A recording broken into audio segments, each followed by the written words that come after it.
Jadi paling lama 2 kali masa sidang, kalau bisa 1 kali masa sidang besok sudah selesai, kita sudah punya KUHP yang baru. Undang-undang hukum acara pidana ya, yang akan dibahas segera karena surprise-nya per hari ini sudah keluar, sudah ditandatangani Presiden Republik Indonesia Pak Prabowo Subianto. Nah, teman-teman, acara hari ini ya dihadiri ini representasi fraksi PDI Perjuangan Pak Hinca Panjaitan ke-27 13 sorry. Fraksi Demokrat Pak Rano Alfat PKB Wakil Ketua Komisi 3 ya, Pak Rudianto Lalo ya, dari fraksi Nasdem, dan di belakang ada fraksi kehormatan teman-teman mahasiswa nggak hukum dalam sistem peradilan pidana. Jadi polisi ya, Polri, penyidik polisi adalah tetap penyidik utama, kemudian jaksa adalah penuntut tunggal ya, jadi nggak ada pergeseran di situ ya.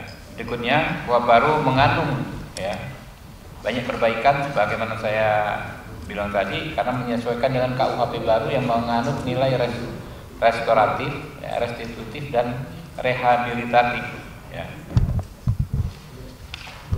Lanjut ya, KUHP baru mencegah kekerasan.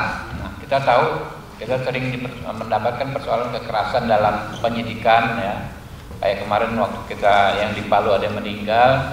Di KUHP yang baru ini kita siasati ya, kita atur agar berkurang semaksimal mungkin. Di antaranya dengan pengadaan CCTV atau kamera pengawas dalam setiap pemeriksaan dan di setiap ruangan di mana ada penahanan ya. Jadi di ruang tahanan itu harus ada CCTV dan dalam setiap pemeriksaan harus ada perekaman. Ini di pasal 31 nanti ya. Lalu KUHP baru memperkuat peran advokat. Ya, advokat ini kan orang yang bekerja melindungi hak-hak orang yang bermasalah dengan hukum. Kalau kemarin advokat ya selama 44 tahun mendampingi kliennya diperiksa, dia cuma bisa mencatat dan mendengar. Tapi di KUHP baru advokat bisa menyampaikan keberatan ya, kalau terjadi intimidasi terhadap orang yang diperiksa ya. Lalu ada penambahan, advokat juga bisa mendampingi saksi dan korban. Kalau di KUHP yang lama advokat itu hanya mendampingi tersangka. Banyak perkara, misalnya ya ada 15 orang mahasiswa demo misalnya, bentrok, ditangkap gitu kan. Kalau zaman dulu ini ya, semua diperiksa sebagai saksi dulu, jadi nggak bisa didampingi advokat, baru terakhir sebagai tersangka. Kalau sekarang saksi pun harus didampingi advokat gitu. Lalu yang paling penting juga KUHP baru memaksimalkan restoratif justice. Kami bikin satu bab khusus restoratif justice. Jadi mulai penyidikan, penuntutan sampai persidangan bisa di restoratif justice kan. Jadi intinya restoratif justice itu kan bagaimana penyelesaian perkara dengan orientasi pemulihan kerugian korban, bukan semata-mata menghukum si pelaku dengan melibatkan korban dan pelaku. Jadi kalau ada misalnya dalam pidana tertentu ya, ada kesepakatan antar korban dan pelaku, restoratif justice bisa dihentikan. Kita contoh dulu kasus pidana ibu-ibu yang dituduh ngambil coklat itu ya, ngambil coklat, kakek Samirin ya, kakek Samirin, nenek apa gitu ya, ya ngambil kayu gitu kan, ngambil pisang kan kecil. Tapi kalau menurut aturan yang lama memang harus diselesaikan sampai sidang, nggak mengenal perdamaian pidana kan. Nah kalau sekarang bisa diselesaikan dengan restoratif justice, bisa dimaafkan. Jadi dihukum diputus oleh pengadilan, tapi putusannya adalah perbuatan yang terbukti tetapi dimaafkan dan tidak dikenai hukuman. Ya, itu di KUHP baru yang kita coba maksimalkan. Hal lain, kami membuat pengaturan di KUHP baru ini soal hak-hak kelompok rentan, perempuan, difabel ya, kemudian orang lanjut usia.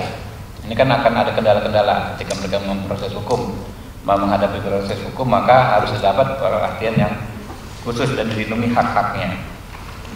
Nah, yang signifikan juga KUHP baru memperbaiki syarat penahanan. Kalau di KUHP yang existing sekarang, penahanan itu sangat subjektif. oleh penyidik. Adanya kekhawatiran melarikan diri, menghilangkan alat bukti, mengulangi tindak pidana. Bahasanya itu adanya kekhawatiran siapa? Kan susah. Nah, kalau yang sekarang kita bikin pengaturan adanya upaya melarikan diri, berarti sudah harus ada perbuatan permulaan ya untuk melarikan diri, menghilangkan alat bukti atau mengulangi tindak pidana. Tambah banyak lagi syarat. Jadi nggak gampang. Sewenang-wenang orang ditahan sebelum proses persidangan. Mungkin itu teman-teman ada tambahan dari rekan-rekan Pak Rano sedikit. Pak sedikit ngomong pantas ya. Secara terbuka menyampaikan ke publik untuk memaknai meaningful participation untuk membahas sebuah rancangan undang-undang. KUHP ini sangat penting bagi kita semua sebagai bukti konkret Indonesia negara hukum. Karena itu, engine utama memastikan negara hukum ini salah satunya adalah KUHP baik. 44 tahun sudah berlangsung, tentu sudah layak untuk kita perbaiki. Karena itu, Komisi 3 di bawah pimpinan Komisi 3 beberapa minggu ke depan ini kami akan turun ke dapil masing-masing. Karena itu selain hari ini untuk kami sampaikan draftnya, semua publik bisa mengakses, kami atau paling tidak saya kembali ke dapil saya akan bertanya kepada masyarakat siapapun dia tentang pengalamannya yang pernah dialaminya, sehingga dengan demikian kita punya banyak lesson learned, pelajaran masa lalu yang kita coba dengarkan dan adopsi untuk melengkapi pikiran-pikiran yang sudah disiapkan oleh DPR RI.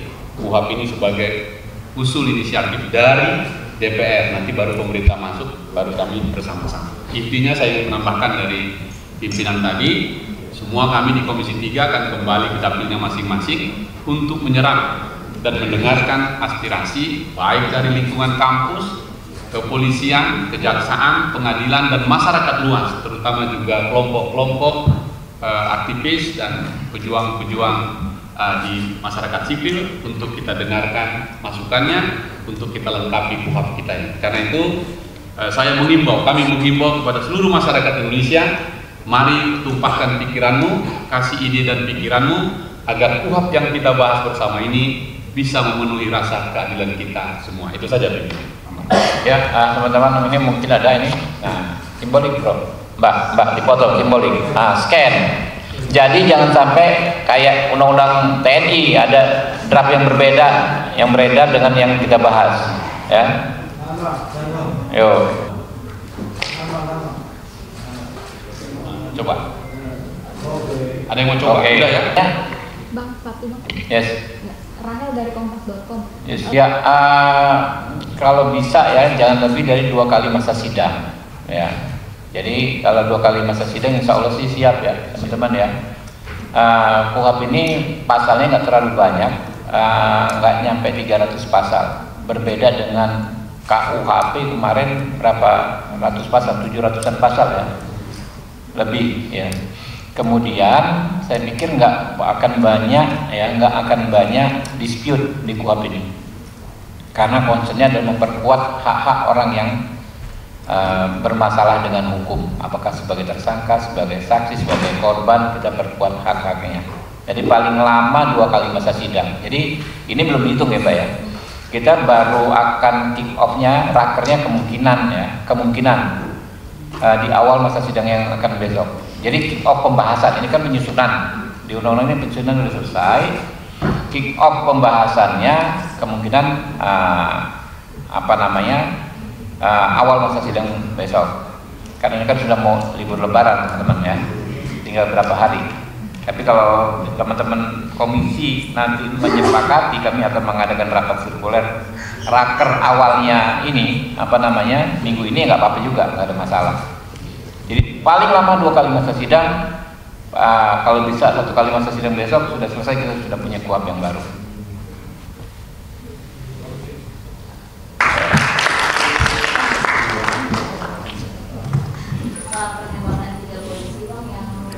Kami lihat ya, saya lihat tadi di media online kata sudah mengaku ya nembak oknum TNI ya. Ya kita dorong untuk ditegakkan hukum apa deh. Kalau zaman sekarang nggak akan ada yang bisa ditutup-tutupi. Ya. Siapapun pelakunya harus bertanggung jawab. Dan kalau memang ada terbukti dengan perencanaan, maka kami sangat mendukung dalam kasus ini diterapkannya hukuman mati ya kepada pelaku, karena keji sekali. Saya kan orang situ, saya orang Lampung, kebetulan waktu KKN itu saya di Waikanan ya. Saya paham sekali bahwa judi itu sangat meresahkan ya. Orang di sana mungkin ibu-ibunya semua resah kalau anak-anaknya terpapar daripada judi. Nah ini ya teman-teman dari Polres Waikanan ya kan ya benar-benar all out untuk memberantas judi. Tiba-tiba ya mendapatkan tindakan yang begitu keji. Judi kan bukan sekedar pidana biasa, tapi perbuatan maksiat ya yang sangat bertentangan dengan nilai-nilai religius umat Islam. Di masa Ramadan judi Anda bayangkan, kemudian ditertibkan malah sewenang-wenang dengan biadab ya, dengan sangat biadab menembak orang yang menitipkan. Jadi sangat layak orang seperti itu menurut saya dijatuhi hukuman mati ya. Oke? Ya.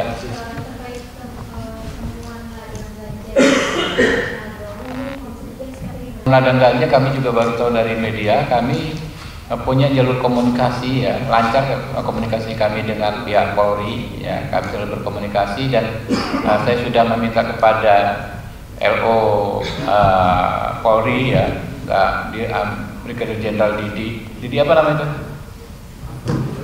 Didi Sugianto, itu dia orang itu ya kan, Brigjen Didi untuk menghubungi Polri agar dalam waktu paling secepatnya memberikan laporan tertulis kepada kami terkait kasus ini.